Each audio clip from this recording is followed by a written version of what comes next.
하나님의 말씀을 또 행하는 자가 우리 예수님의 참 가족이다라는 내용입니다. 예수님께서 공생애를 시작하실 때 나이가 몇 살쯤 됐죠? 30살 정도 됐습니다. 그러므로 이제 그 이전까지는 주로 뭘 했다는 겁니까? 자신의 가업을 통해서 부모님이 해오던 일을 지속적으로 했다라고 볼 수 있죠. 그래서 마가복음 6장에 보면 그때의 상황 이렇게 설명합니다. 이 사람이 마리아의 아들 목수가 아니냐, 야고보와 요셉과 유다와 시몬의 형제가 아니냐, 그 누이들이 우리와 함께 여기 있지 아니하냐 하고 예수를 배척한지라. 목수의 아들. 그러니까 이것은 아버지 요셉이 이미 어떤 상태일까요? 돌아가셨을 확률이 높다는 거죠. 목수였던 아버지의 뒤를 이어서 그 직업을 물려받아서 직접 목수의 일을 하면서 가족의 생계를 담당하셨다라고 볼 수가 있습니다. 아마도 공생애를 시작하시면서 그 일을 동생들에게 아마 맡기셨을 수도 있습니다. 이제 당신은 그 목수의 일을 제껴두고 이제 갈릴리로 가셔서 공생애 사역을 시작했기 때문에 자신은 할 수 없으니까 아마 동생들에게도 맡겼을 것이다. 그래서 우리는 방금 보았던 말씀을 한번 보면 예수님의 형제들의 이름도 볼 수가 있죠. 누구입니까? 야고보, 요셉, 유다, 시몬, 네 형제. 그러니까 예수님을 포함해서 몇 형제입니까? 5형제라는 사실을 분명히 볼 수가 있습니다. 남동생이 4명이고 또 여자가 있으면 없습니까? 그 누이들이라고 말씀하고 있죠. 그러니까 단수가 아니고 복수입니다. 최소한 2명 이상의 누이들이 존재했다라는 것을 우리가 추론해 볼 수가 있습니다. 아마도 가족들은 예수님이 공생을 시작하시면서 가정을 떠났을 때 어땠을까요?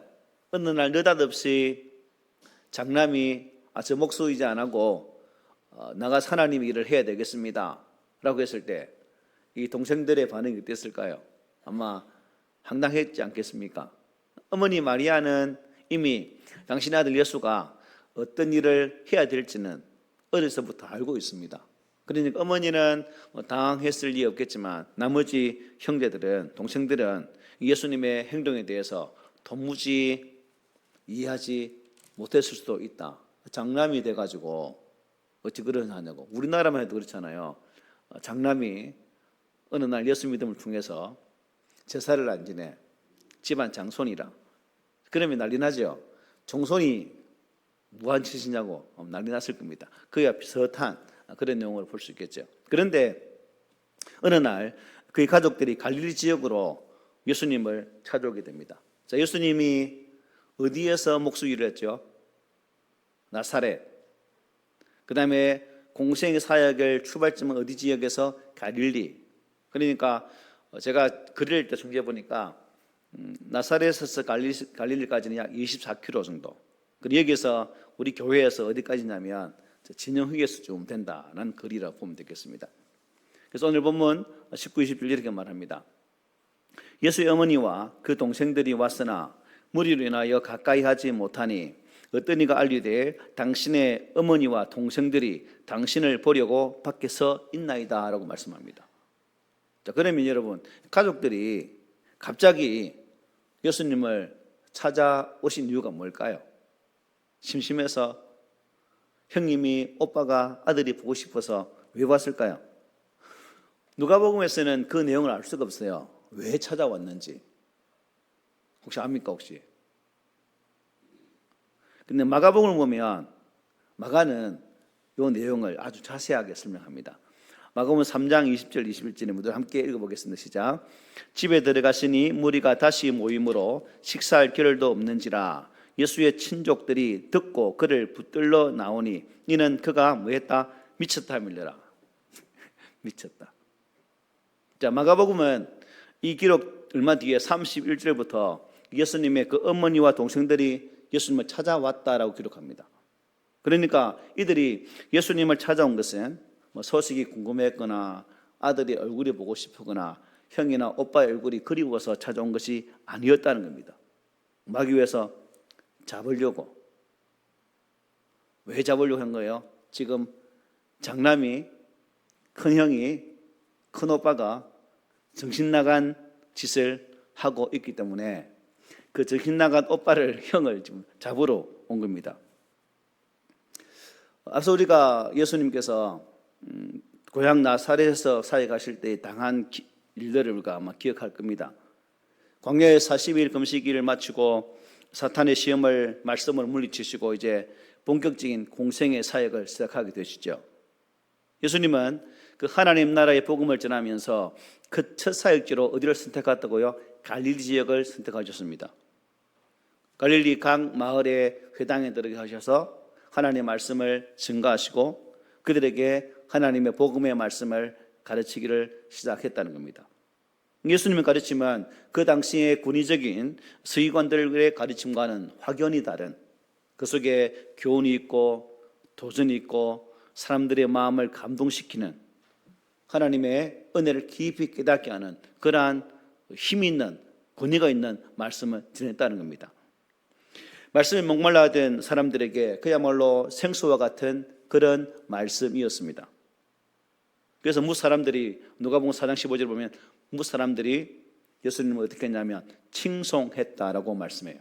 칭찬했다는 거죠. 그리고 마침내 고향 나사렛에 도착했습니다. 어김없이 안식일에 회당을 찾아서 말씀을 읽었죠. 자, 나사렛에 가셔서 회당에서 예수님이 펼치신 말씀이 뭐였죠? 이사야 61장 1절로 3절. 우리가 누가복음 4장에서 이미 본 말씀입니다. 이 말씀하셨죠. 주의 성령이 내게 임하셨으니 이는 가난한 자에게 복음을 전하게 하시려고 내게 기름을 부으시고 나를 보내사 포로된 자에게 자유를, 눈먼 자에게 다시 보게 함을 전파하며 눌린 자를 자유롭게 하고 주의 은혜의 해를 전파하게 하려 하심이라 하였더라. 이 말씀을 펼쳐서 읽게 됩니다. 그리고 사람들 향해서 이 말씀이 어떻게 해요? 너의 귀에 응하였다. 지금 이 이사야의 말씀이 예언대로 바로 실천, 그리고 바로 이루어졌다라고 말씀하셨습니다. 결국 이 말씀은 이사야가 말했던 그 메시아가 누구라는 거예요? 바로 당신 예수다라는 증거의 말씀을 하게 됩니다. 처음으로 예수님께서 자신이 누구인지 최초로 공개하신 말씀이기도 합니다. 자, 그러자 그 자리에 있던 많은 사람들이 다 놀라면서 어떻게 말해요? 이 사람은 요셉의 아들 목수가 아니냐고. 네가 우리와 함께 살아왔고 목수일을 감당하는 그 목수인데 뭐라고 네가 하나님 아들이라고, 네가 그 메시아라고 하면서 나사렛 동네 사람들은 예수님을 산으로 이렇게 몰고 가셔서 낭떠러지로 이렇게 몰아 죽이려고 했습니다. 예수님은 간신히 그들의 죽게 하는 그 행동에 대해서 모면을 하시고 피하여서 이제 도피하여서 다시 갈릴리 지역으로 오게 되죠. 이러한 일련의 당신을 다시는 행했던 그 사건 앞에 예수님은 우리가 이미 보았던 말씀처럼 엘리야와 엘리사의 예를 들어서 말씀을 전하게 됩니다. 예수님은 엘리야는 어떤 사람입니까? 아합 왕 이세벨 때에 그들의 우상 숭배를 지적함을 통해서 그들을 말미암아 항상 죽을 고비를 맞이했던 그런 자입니다. 그래서 하나님께서는 엘리야를 어디에 보냅니까? 그리 시냇가로 보내게 됩니다. 그 시냇가에서 휴식을 취하면서 까마귀가 주는 음식을 먹게 되어지죠. 그리고 일정한 시간이 지나면서 그 그리 시냇물이 마르게 됩니다. 그리고 하나님께서는 그 상황 속에서 시돈에 속한 사르밧으로 엘리야를 보내게 되죠. 그리고 그 사르밧을 향해 갔을 때, 성문역에 갔을 때 누굴 만나게 됩니까? 나무를 줍는 사르밧 여인을 만나게 됩니다. 그리고 이 엘리야는 그 여인에게 무슨 말을 합니까? 나에게 물도 주고 떡도 좀 주십시오 라고 말을 합니다. 그리고 이 질문 앞에 그 여인이 뭐라 말합니까? 내가 지금 이 나무 둘을 취해서 내 아들과 함께 남은 이 밀가루 덩이로 해먹고 이제 죽을란다 라는 말을 하죠. 있는 게 아무것도 없는 상황입니다. 그런데 이 상황 속에서 엘리야는 그 여인에게 이렇게 말을 하죠. 그것으로 나를 위하여 작은 떡 한 개를 만들어 내게로 가져오고 그 후에 너와 네 아들을 위하여 만들라. 먹을 게 없는데 뭘 만들란 말입니까? 그죠? 이스라엘 하나님 여호와의 말씀이 나 여호와가 비를 지면에 내리는 날까지 그 통의 가루가 떨어지지 아니하고 그 병의 기름이 없어지지 아니하리라고 말하게 되죠. 이걸 먹고 죽어야 되는데 이 엘리야가 와서 자기를 위해 주고 나머지는 네가 먹으라고 말합니다. 우리 같으면 이성적으로 합리적인 내용이 아니기 때문에 기꺼이 노라고 말하겠지만 이 사르밧 가문은 순종함으로 이것으로 엘리야를 공개하게 되어지고 이 예언의 말씀이 실제로 자신의 삶 가운데에 이루어지는 모습을 보게 됩니다. 그래서 3년 6개월 동안 비가 오기 전까지 그 집에 가루통에 가루가 끊이지 아니하고 기름통에 기름이 끊이지 아니했던 그 은혜를 이 여인이 체험을 하게 되죠. 그래서 예수님이 이 이야기를 하신 이유가 무엇이겠습니까? 이 이야기를 한 것은 여러분 이스라엘에 가부가 없었습니까? 있었죠. 그런데 왜 하필 이방 땅 사르밧 지역의 가부의 예를 드는가? 여기에는 그 무엇이 있다는 거죠. 즉 하나님의 나라 가나안 땅, 하나님께서 약속하신 그 땅 이스라엘 민족들에게는 가부도 많았지만 결론은 무엇입니까? 하나님의 말씀 앞에 순종하는 자가 없었다는 것을 말씀하고자 합니다. 그리고 이어서 엘리야의 제자 엘리사의 얘기를 하게 되죠. 엘리사는 엘리야의 제자로서 스승님보다 더 많은 기적을 행했던 선지자입니다. 그래서 본문의 그 내용을 보면 예로 누굴 듭니까? 나만 장군을 예를 들죠. 잘 아시죠? 열왕기 하 5장에 나온 내용입니다. 나만 장군이 문둥병이 들어서 심각하게 고민에 빠져 있을 때 그 집에 있던 유대인 여종 하나가 자기는 땅에 가면 사마리아에 가면 하나님의 사람이 있는데 그 하나님의 사람을 만나게 되면 당신의 주인의 문제가 해결함을 받을 것입니다 라는 언지를 주게 됩니다. 그리고 이 말에 따라서 나아만은 사람을 거느리고 사마리아로 가게 되죠. 한 나라의 큰 군대 장관이기 때문에 당연히 엘리사가 황급하게 뛰어나와 맞이하고 인사도 하는 게 당연한 거지만 그러지 못했다는 겁니다. 그의 사안을 지켜서 노단강에 가가지고 몇 번, 7번 퐁당 하면 그 나병에서 나을 것입니다 라는 말을 하게 되죠. 나만 장군이 우리가 아시는 그 나만 장군은 이 엘리사의 행동에 대해서 기분이 아주 나빴습니다. 자기 나라에도 가면 이 요단강보다 더 깨끗한 물이 많은데 뭐라고 하면서 길을 떠나려고 하지만 그 밑에 있었던 지혜로운 종들이 만류를 하게 됩니다. 이렇게 말을 하게 되죠. 선지자가 당신에게 큰 일을 행하라 말하였다면 행하지 아니하였으리까? 하물며 당신에게 이렇게 씻어 깨끗하게 하라 함이리까? 라는 말을 듣고 이 나만이 순종을 하게 됩니다. 그리고 물에 들어감을 통해서 깨끗하게 나병으로부터 회복되는 은혜를 누리게 되죠. 여기에도 마찬가지입니다. 왜 예수님이 엘리사를 통해 주신 이 말씀을 우리에게 주고 있는가? 엘리사 때에 여러분 이스라엘 땅에도 나병 환자가 있었을까 없었을까요? 충분히 있었습니다. 그런 불구하고 그들은 하나님의 말씀 앞에 무했다는 것에 순종하지 못했지만 이방 사람 나아만은 하나님의 사람 앞에 즉 하나님의 사람의 말씀 앞에 순종함으로 회복의 은혜를 누리게 되었다는 것을 증거하는 내용이죠. 이스라엘 사람 중에도 고침을 받아야 할 사람이 많았습니다. 하지만 그들이 고침받지 못한 이유는 무엇일까요? 믿음과 순종의 삶이 없었다는 것입니다. 결국 우리가 이것을 통해서 깨닫게 되는 것은 하나님께서 이스라엘 사람들에게 무엇을 기대하는 거예요? 믿음과 순종을 기대하지만 그들 가운데 이러한 것을 찾아볼 수가 없었다는 겁니다. 오늘 이 시대에 저와 여러분들이 예수 그리스도 안에서 믿음의 성도로 거듭났고 하나님의 자녀로 인침을 받은 귀한 자로 지금 살고 있습니다. 그러하다면 저와 여러분 또한 본문이 보여주는 이러한 말씀이 보여주는 깨달음 속에서 나는 과연 하나님의 거룩한 말씀 앞에 하나님 주시는 그 말씀 앞에 믿음과 순종의 모습으로 살아가고 있는가를 한 번쯤 점검해 볼 필요가 있지 않을까라는 생각을 가져봅니다.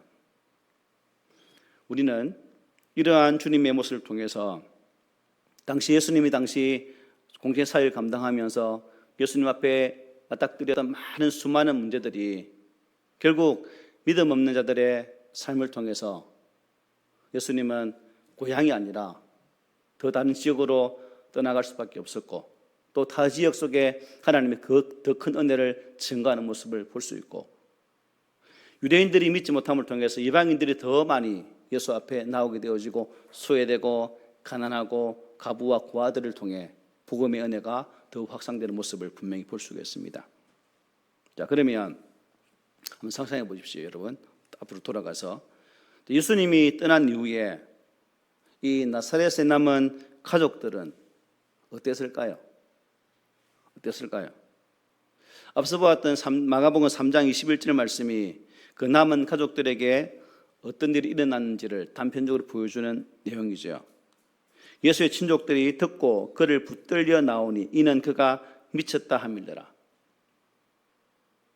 아마 아들이 장남이 없어짐을 통해서 집에 공감이 왔겠죠. 여기 본문은 그가 미쳤다라고 말하고 있는데 이 당시 유대에서 미쳤다는 단어를 쓰는 내용은 그 미쳤다의 뜻이 뭐냐면 무엇이 들렸다? 귀신이 들렸다는 의미가 담겨 있습니다. 그러니까 저놈이 귀신 들려서 엉뚱한 짓을 하고 있으니까 우리는 다시금 저놈을 잡아와서 집에 데려와야 된다는 그런 상황으로 지금 말씀이 전개되고 있는 거죠. 가족들에게 빨리 가서 예수님을 잡아오라고 주변 사람들이 압력을 넣게 되어지고 그렇게 행동을 했다라고 볼 수 있습니다.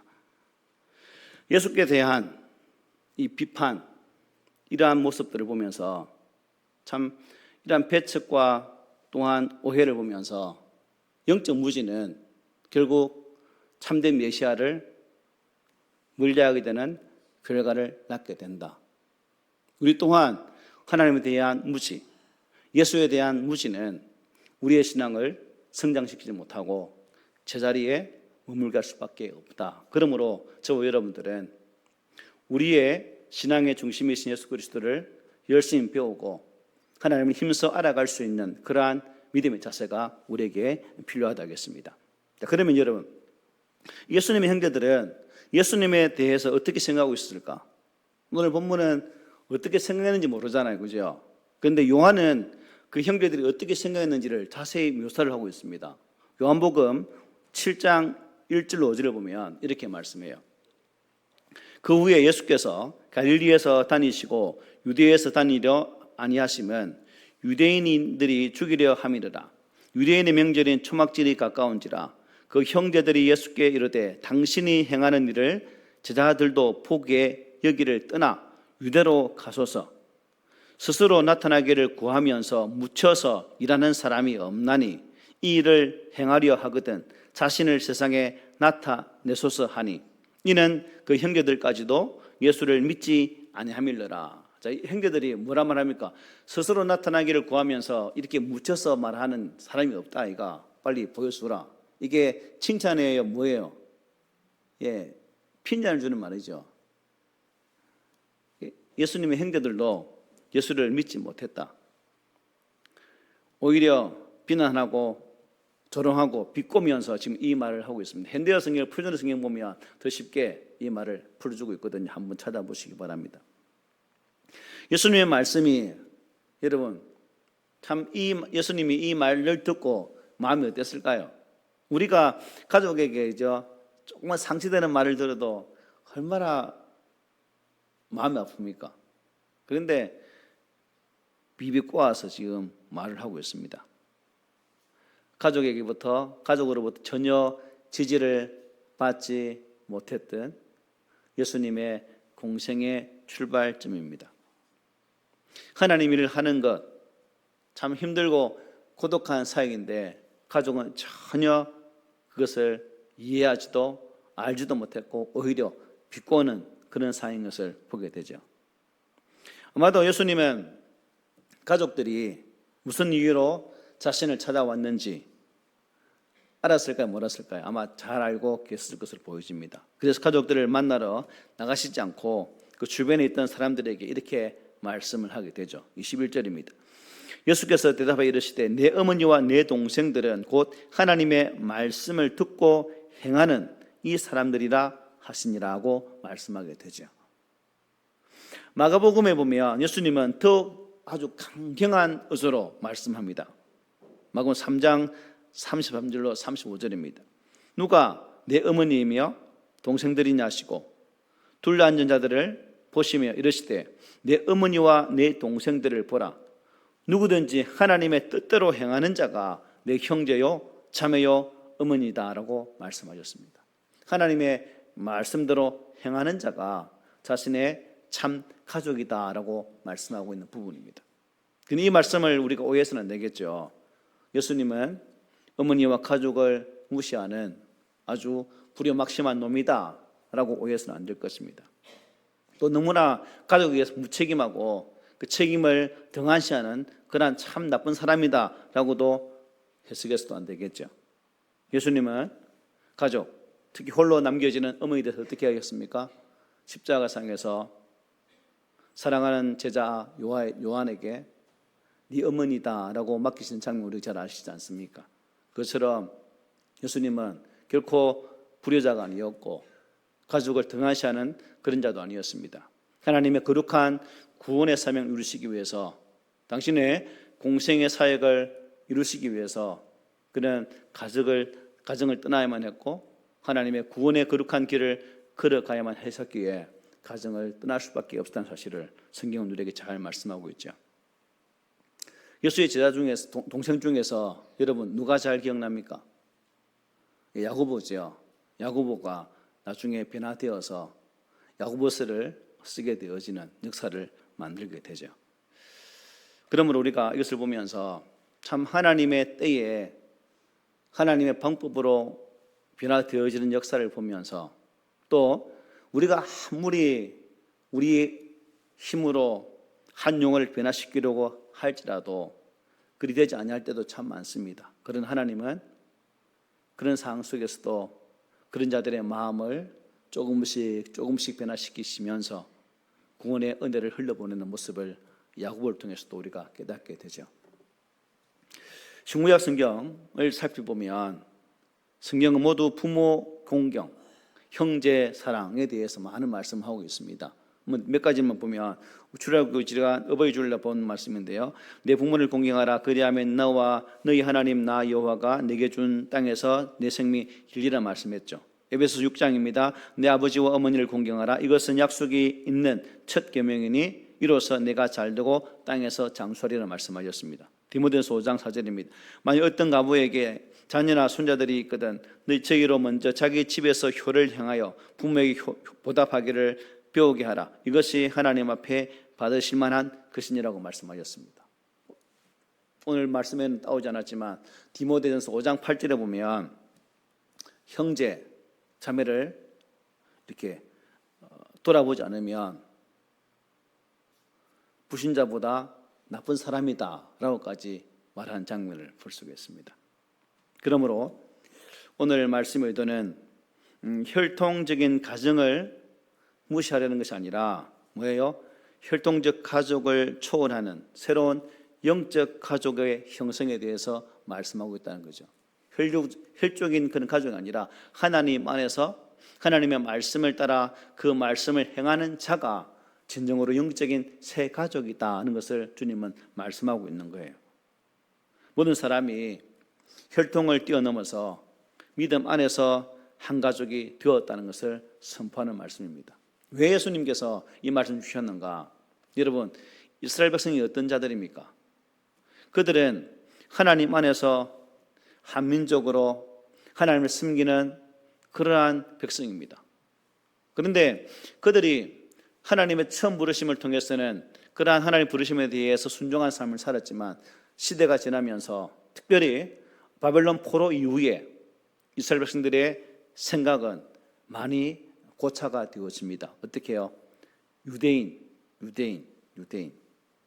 이방 사람은 사람 취급하지 않는 그러한 가치관이 정리됨을 통해서 하나님의 선민의식 그것이 변화해서 혈족인 그러한 관계로 변화되짐을 통해서 하나님의 거룩한 구원의 뜻을 무시하는 그들이 되고 말았다는 것이죠. 그럼 우리는 이것을 보면서 요한복음의 1장 12절 13절 말씀을 보면 이렇게 말씀하고 있죠. 영접하는 자 곧 그 이름을 믿는 자들에게는 하나님의 자녀가 되는 권세를 주셨으니 이는 혈통으로나 육종으로나 사람의 뜻으로 나지 아니하고 오직 하나님께로부터 난 자들이다 말씀하셨습니다. 우리는 믿음 안에서 하나님의 자녀라는 거죠. 나이와 신분과 인종을 초월해서 주 안에서 우리는 모두가 다 형제다는 것입니다. 어떻습니까? 여러분들은 형제의식이 강한 것 같아요? 약한 것 같아요? 아마 시대가 변하면 변할수록 이러한 가치관은 더 많이 변질될 것입니다. 유대인들이 보여주는 모습이 바로 그 단적인 예니까. 자, 그러면 우리가 이런 변화 속에서 더 하나님의 말씀으로 영적인 가족을 돌아보고 또한 살피는 가운데 그 의식들을 더 강하게 해 나가야 된다는 겁니다. 마지막이 더 가까이 올수록. 사도 바울은 이렇게 말합니다. 갈라디아서 3장 7절인데요. 그런즉 믿음으로 말미암은 자들은 아브라함의 자손인 줄 알지어다. 그리고 3장 29절에 이렇게 말합니다. 너희가 그리스도의 것이면 곧 아브라함의 자손이요 약속대로 유업을 이을자니라. 저와 여러분들이 하나님의 거룩한 자녀로서 장차 하나님의 거룩한 나라를 이어받을 상속자다라고 분명히 말씀했습니다. 그런데 이러한 예수님의 가르침은 당시 유대인의 서민 사상과 정면으로 배치되는 그런 문제였죠. 조금 전에 말씀드린 것처럼. 그러므로 시대적 상황 속에서 우리가 바르게 예수를 믿고 온전한 신앙으로 세워지는 것은 너무 중요합니다. 여러분, 이스라엘 백성들이 출애굽할 때 혹시 기억나십니까? 출애굽할 때 유대인들만 출애굽해서 가나안 땅에 들어갔을까요? 아니죠. 출애굽기 12장 38절에 이렇게 말씀하죠. 수많은 잡족과 양과 소와 심이 많은 가축이 그들과 함께 했다라고 말씀합니다. 그리고 이 많은 잡족들이 하나님의 시내산 언약의 말씀을 지키겠다라고 약속함을 통해서 그들 또한 하나님의 거룩한 선민에 들어가게 되는 은혜를 누리게 되죠. 이것을 보면 결국 유대인은 한 혈통적인 민족이 아니다라는 것을 분명히 보게 됩니다. 결국 그 이스라엘 민족이 하나님 은혜 안에서 구원받은 백성이 되었고 또 출애굽 당시에 수많은 잡족들이 하나님의 거룩한 규례 속에 들어와 그 말씀을 지키기로 시작함을 통해서 주의 백성이 된 것은 유대인을 통해서 즉 이스라엘 백성들을 통해서 하나님이 이루어 가시는 그 구원의 놀라운 일들이 오늘 이 시대 속에서 보여주는 우리를 향한 그 말씀의 의미가 무엇인지를 가리키는 거죠. 즉 무엇이냐? 하나님의 구원은 혈족이나 어떠한 한 민족을 향한 계획이 아니라 하나님의 구원 계획은 여러 민족으로 이 땅의 모든 세대, 모든 혈족들이 구원받아야 할 대상임을 말씀해 주고 있는 것이라고 볼 수가 있죠. 그러므로 저와 여러분들이 오늘날 예수 그리스도 안에서 하나님의 거룩한 백성이 되었다는 사실 앞에 감사했으면 좋겠습니다. 그리고 유대인들이 가졌던 잘못된 선민사상을 우리는 추워도 따라가지 말고 하나님 안에서 온전한 믿음의 선한 사상을 가지고 또 우리를 통해서 더 많은 민족들이 열방들이 하나님께 돌아올 수 있도록 그 거룩한 구원의 길을 열어갈 수 있는 그러한 신실한 우리 모두가 되었으면 좋겠습니다. 예수 믿는 자는 영적 가족입니다.